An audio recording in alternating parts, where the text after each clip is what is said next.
Hello everyone, hope you're doing well. Today we are back in War Thunder, and the reason we are is to look at the new Warbond shop. Obviously this turns over every month, so I thought why not have a look at it today. You can see the old Warbond shop, which is still available for 5 days, so if you're trying to pick up something through it, make sure to get it done.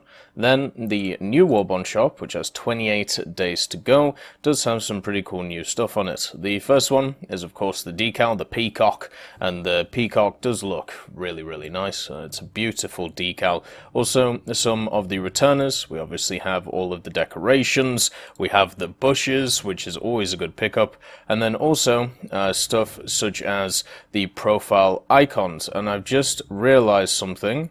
Where is... oh wait, is that the same one? No. Where is my helmet box? What have you done with the helmet box? I suppose they've replaced it with the decorator thing. They'll probably switch them in and out, but that is kind of annoying because, to be honest, I was trying to work on my helmets. You know, I've only got 5 out of 9. I want to get this Born to Kill helmet, and I will eventually, but unfortunately right now I can't work on them in the shop, so that kind of sucks. But anyway, looking at what is on offer for the premiums, we have the Hellcat, the AMX-13 M24, the Zero, Panzer III, the Rogo, Elko 80-footer, the I-16 Type 28, and then the normal Battle Trophy box, which is the same. The Battle Trophy box hasn't been changed yet, so it looks like it's going to stay the same. Then we also have the same profile icons. It would be nice if these were updated at some point or a new one was added, because these have been about the same for about a year. And then of course we have the test drives. So let's start off with the test drives themselves. We have the Su-122P, the Helena, then we also have the Makoma, the M47 for the Germans, then the T-34-85 for the Chinese, and also the Sherman Trezniak, which is the Polish Sherman in the Pz.III. So, first of all, we have the 122P. The 122P was one of the first premiums that was added to the game for ground forces, and I gotta say, it has been outshone quite easily by a lot of other vehicles that are here. The 122P is a T-34 chassis, which has access to the 122mm gun, and it does actually have some really nice rounds on it. Like the BR-471D will go through a lot of enemies up a glacis and just have a bit of fun. But the problem is, it is a tank destroyer, doesn't get access to stuff such as artillery, doesn't get access to a good reload, still 20 seconds, no gun depression, no turret, no really anything. So this is one which is definitely in a rough spot and has been for a few years. These are the type of vehicles which I would say would be really nice to be able to get some kind of mechanic for the tank destroyers, so there is a reason to play this thing over some of the other premiums about. So unfortunately the 122 is probably going to be bottom of the list. The Helena. Now, if you're interested in cruisers for the Americans, the Helena is probably the best one at the moment. It's just basically a better Brooklyn with more AA armament. The Helena has access to 5 triple-mounted 6 inches, which have an incredible fire rate on them, which means you can put out so much damage with them against some of the larger machines, such as the Graf Spee and the Eugen, which you'll see quite a lot at top tier. And it also has a decent amount of armor, so it does have pretty good survivability as well. But the main reason you play this thing over some of the other cruisers is because of those rapid fire 152s, and you also have access to nice APC-BC with some HE filler, so when you pen you also do damage. The Helena has been very good for a very long time, and I'm sure it will continue to be good going into the future, since it is a better version of the Brooklyn. Then we also have the Makoma on the other side of things, another 5.7. This has access to 5 triple-mounted 155mm guns, so slightly larger caliber, but also slightly worse fire rate. I will say you will have the threads across the board if you do use this thing. It has a beautiful camouflage on it, but I would still take something like the Helena over the Makoma because of the fact that you just have better secondaries on the Helena and also a better fire rate, so you don't have to hope for that one jump punch. It also does get access access also to a PHE BC, so it can do a ton of damage while penning as well. So it is a great option if you are looking for a machine to grind top tier Japan with.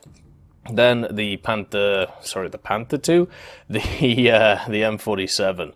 The M47 is a decent vehicle when fully upgraded, and luckily you get this thing fully upgraded when you get it for the Germans. And at 7.3 you have quite an interesting lineup for the Germans. You know, you have the M48, which is once again a good vehicle once it's spaded, and then also the BMP. So you do have a pretty formidable lineup. The M47 though, at least for me, does have issues in the game. It does have a really nice round in the form of the heat and also the APC BC if you don't have to, you know, pen something heavy like an IS series of vehicle.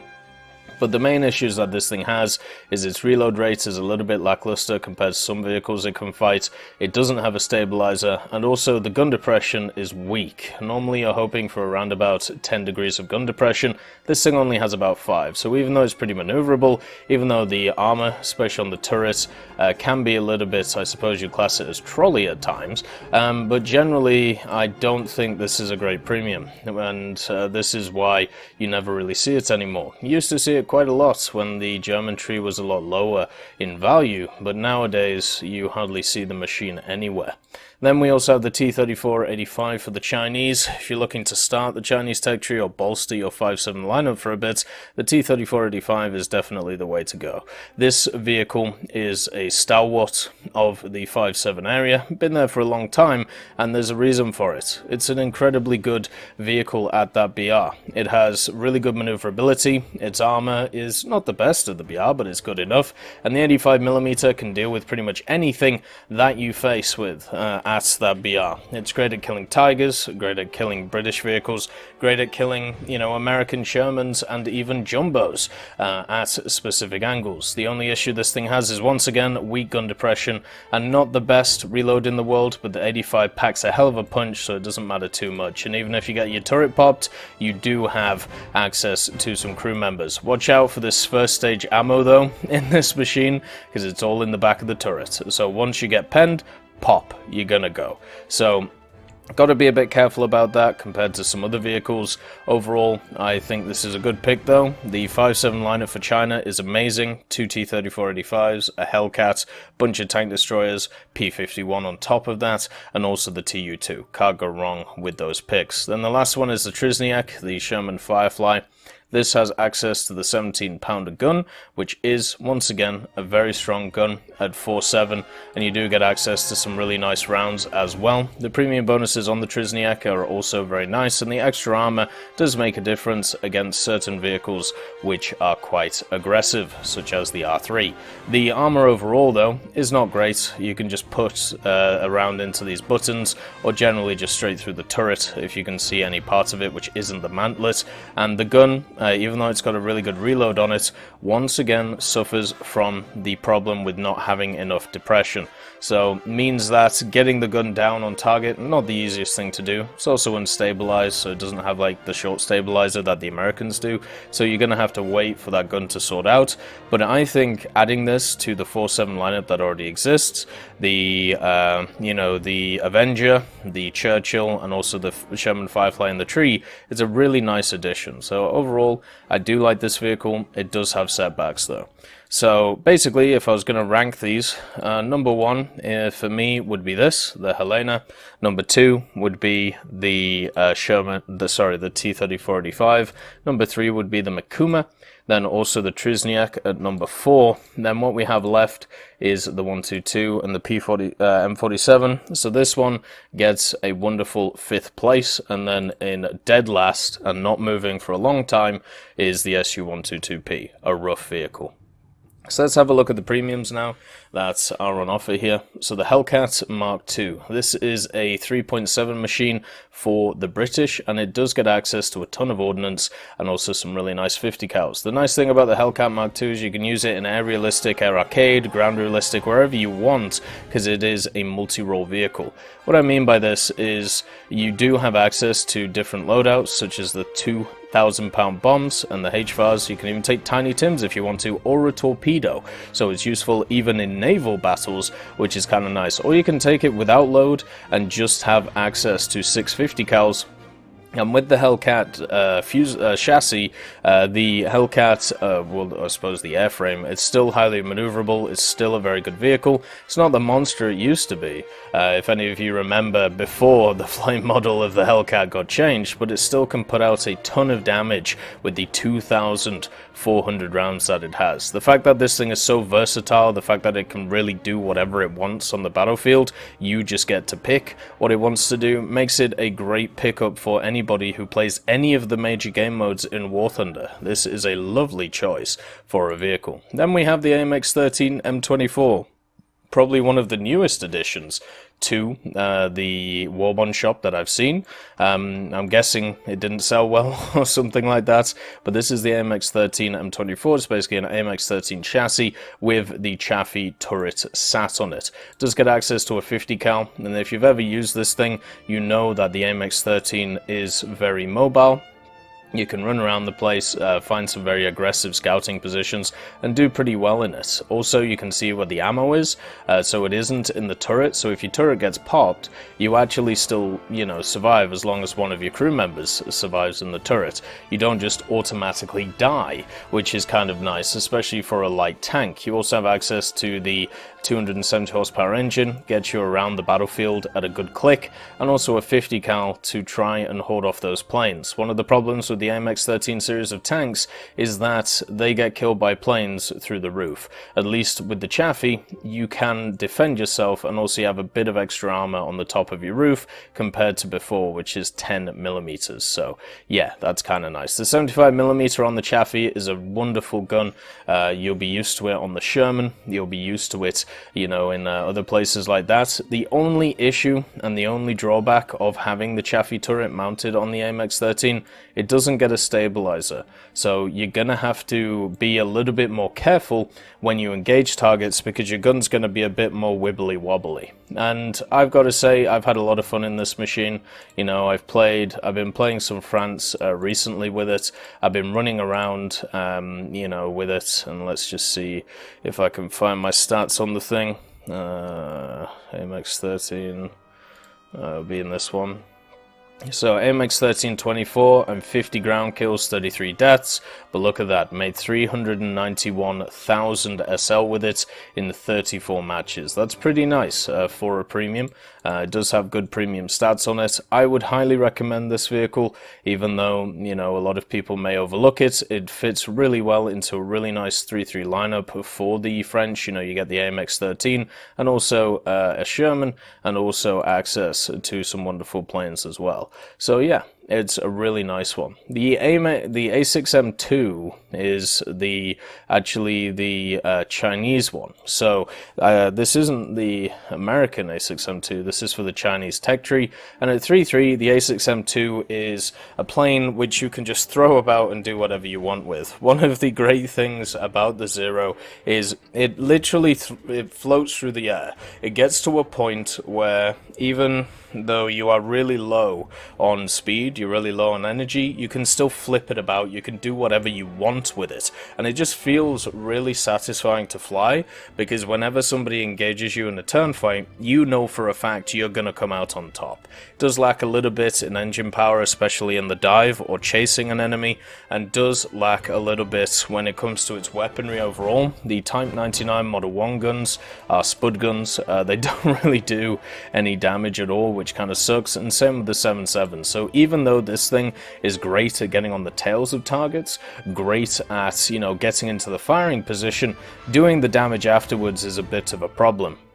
And at least for me personally, I definitely favor the first part so much more than the second part. If I can get in a position to attack the enemy compared to, actually killing the enemy, then I know I'm going to be able to do damage, and I can just work on my accuracy. So yeah, it's a really fun plane to fly. You can just flip it all over the place. Understand, being in the Chinese tech tree, you are going to face a lot of zeros yourself, so you may have a lot of the same matches. The Panzer III N is the rank 2 battle rating 3.0 machine, which also gets additional Winterketten now. The thick boy is among us. 75mm short-barreled gun, then also has the 7.92mm, which are kind of nice. It also has the extra one on the top. But the 75mm short-barreled gun, after the DMAR changes that happened, this thing isn't exactly great. You know, this round here, the grot is completely useless, doesn't pen enough at all for this level, so you're stuck with using heat, and even heat can struggle against enemies that you'll face, such as T-34s and KV-2s, because of the angles that you're shooting at. So even though this thing has a great reload, even though it has great gun depression, even though it has pretty good mobility, and also quite nice survivability with the extra armor that it gets, its gun doesn't feel like it does anything, and that is the biggest issue of this machine. You can get into a good position to use it, you know, you can get into a good position to defend, and then you fire and nothing happens. It reminds me of the P40 Leoncello, where another machine that is let down by its gun, but this one is even more let down by its gun. So yeah, it's a bit rough. Then we also have the Rogo, our resident landship. There always seems to be a landship in this list. The Rogo is probably one of the weakest landships out of all of them. It's rank 1, 1.3. It does have a 70mm gun, which is very unique, and also a 37 on the front, but it just doesn't have any armor. 35mm at most, and at a tier where autocannons or 37mm annihilate everything, having that amount of armor is not good enough, no matter how many crew you fit inside of your machine. You know, 6 crew overall, 3 in the top turret, a gunner, and also a driver here, and the gunner in the back. What tends to happen is you just become a piñata for people to shoot. I'm sure if you got like 4 of these together with your mates, it would be a little bit of fun, but overall, when we look at the Rogo, it just becomes a machine which can't really do anything, and that sucks, because you're too big, your guns as well. If you have a look at the 70mm, once again the DMAR formula annihilated the APHE shell on this thing, so you're relegated to using heat. The heat's pretty good though, and the 37mm pens 34, so you can't even pen yourself really on this thing. You know, you can't even kill yourself, which is always a bad news in my book. So yeah, the Rogo is a rough one, but it is a bit of a party tank. I think if you want a party tank though, go for something like the T-35. The next one is the Elko 80-footer.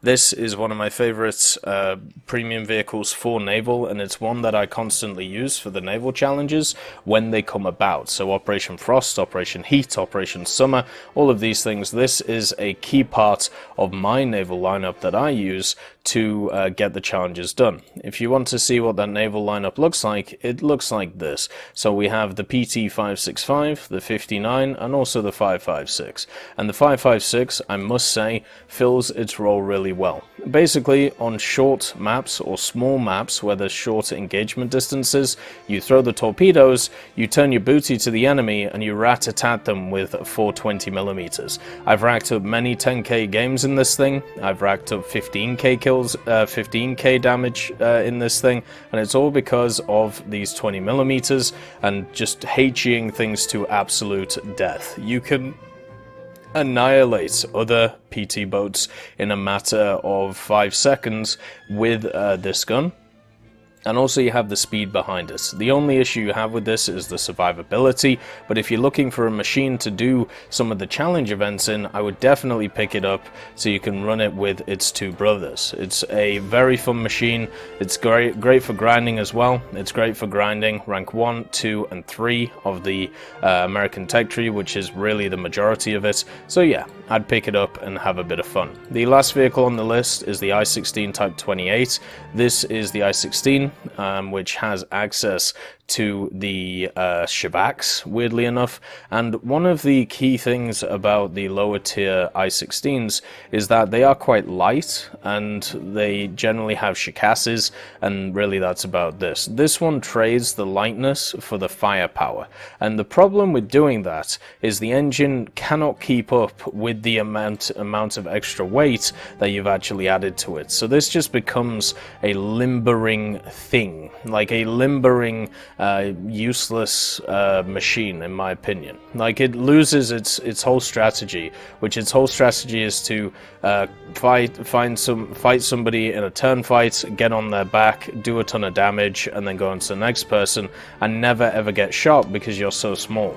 The problem with this is the initial hit is much easier to do against the Type 28 because it's so much lumbering around, because of the fact that it is so much heavier, and therefore it can't gain more speed or anything like this. So for me, this one is a rough sell. It's one of those which, if you want to experience what it feels like during the month to see if you want to pick it up or not, you can do that. You know, you can go to the aviation and play the Type 27, because it's basically the same machine, and see how you feel about that. As a person who's spaded it, it ain't fun.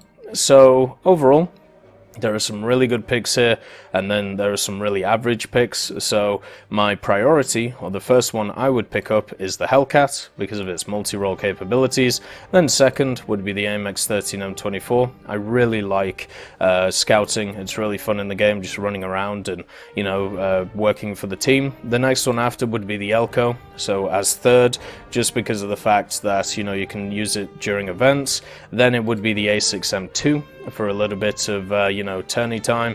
Then the Panzer III, and then the dead last is between the Rogo and the I-16. You take your pick. That's how I see it. But yeah, that's the Warbond shop for the month of October. Make sure to pick some stuff up. Make sure to get yourself something. I'll probably be going for the branches just to get some wonderful palm leaves. Anyway, as always, I hope you all have a wonderful day, and I'll see you next time. I'd just like to thank Trigger Hippie, Universe, Conte Baraka, Elove Goat, Eugens Terry, Ambrosius McClellan, Daniel Stanton, Martinez, B. Young, Hans, and Samuel Slick for supporting the channel.